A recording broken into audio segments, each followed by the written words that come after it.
Hi everyone, good morning, जय हिंद। मैं कुमकुम। मैं इस वीडियो में बात करने वाली हूँ सीआईएसएफ ट्रेडमेन की भर्ती के रिगार्डिंग, जिसका फिजिकल कंप्लीट हो गया है। अब सेकेंड स्टेज है डॉक्यूमेंटेशन और ट्रेड टेस्ट। तो डॉक्यूमेंटेशन के रिगार्डिंग ये फुल वीडियो रहेगा, क्योंकि डॉक्यूमेंटेशन पूरा कंप्लीट हो गए तभी आपको ट्रेड टेस्ट के लिए लेके जाया जाता है। डॉक्यूमेंट आपके सारे सही होंगे, डॉक्यूमेंटेशन में आप पास हो गए, तब आपको ट्रेड टेस्ट के लिए लेके जाया जाएगा। तो चलिए आपको बताते हैं कि डॉक्यूमेंटेशन में आपको क्या क्या डॉक्यूमेंट का नीड होगा और किन किन बातों का ध्यान रखना होगा।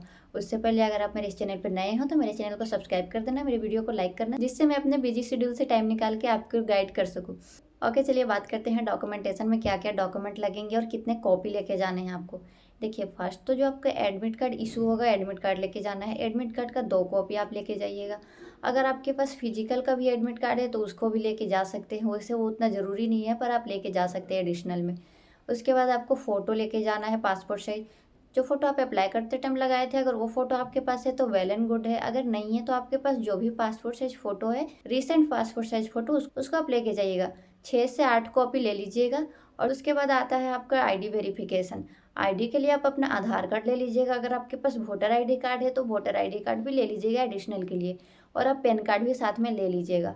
और आईडी कार्ड का जेरॉक्स, जैसे आधार का आप 4 से 5 कॉपी जेरॉक्स करवा लीजिएगा।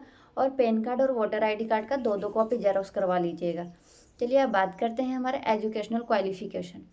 एजुकेशनल क्वालिफिकेशन में ये हमारा 10th बेसिस का वैकेंसी है, तो आपको 10th का जो आपका मार्कशीट है और 10th का जो आपका सर्टिफिकेट आता है, पासिंग सर्टिफिकेट, वो दोनों लेके जाना है। उनका भी आपको कॉपी करवा लेना है, 4-4 कॉपी उसका भी करवा लीजिएगा।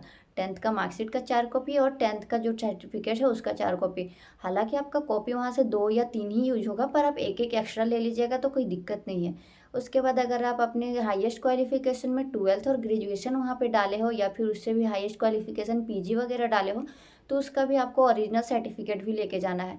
और हाँ, जो भी मैं सर्टिफिकेट बता रही हूँ सबका ओरिजिनल लेके जाना है और कॉपी भी लेके जाना है।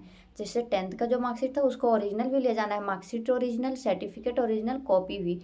वैसे ही 12th का आपको, अगर आप हाईएस्ट क्वालिफिकेशन में डाले हैं तो, अगर 10th ही डाले हैं तो बस 10th चलेगा। पर अगर आप हाईएस्ट में 12th, ग्रेजुएशन, पीजी दोनों तीनों डाले हैं तो सबका ओरिजिनल भी लेके जाना है, पासिंग सर्टिफिकेट और मार्कशीट, और उसके कॉपी भी लेके जाना है। उन लोग का 3-3 कॉपी या 4-4 कॉपी आप करवा लीजिएगा। उसके बाद बात करते हैं हमारा जो कास्ट सर्टिफिकेट है उसका।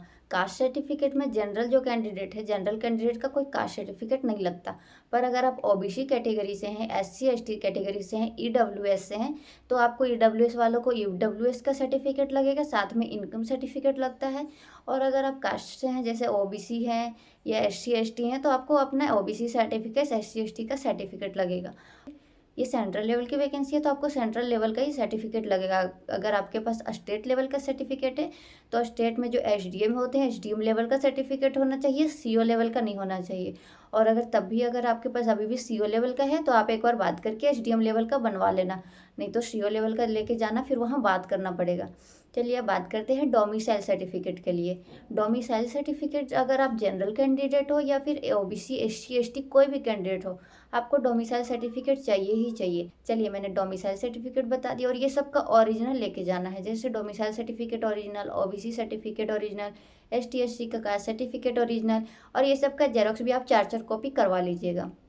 हमारे एक्स सर्विसमैन के कैंडिडेट हैं, उनके लिए जो अंडरटेकिंग आता है उसके अकॉर्डिंग आप फॉर्मेट में बना लीजिएगा। और बात करें अगर आपका एक्सपीरियंस सर्टिफिकेट का, तो आप फॉर्म भरते टाइम अगर किसी ट्रेड में एक्सपीरियंस सर्टिफिकेट लगाए थे, जैसे आईटीआई या फिर कोई एक्सपीरियंस सर्टिफिकेट या होटल मैनेजमेंट का सर्टिफिकेट, कोई भी एक्सपीरियंस सर्टिफिकेट लगाए थे, तो उसका ओरिजिनल भी लेके जाना और उसका जेरॉक्स भी करवा के लेके जाना।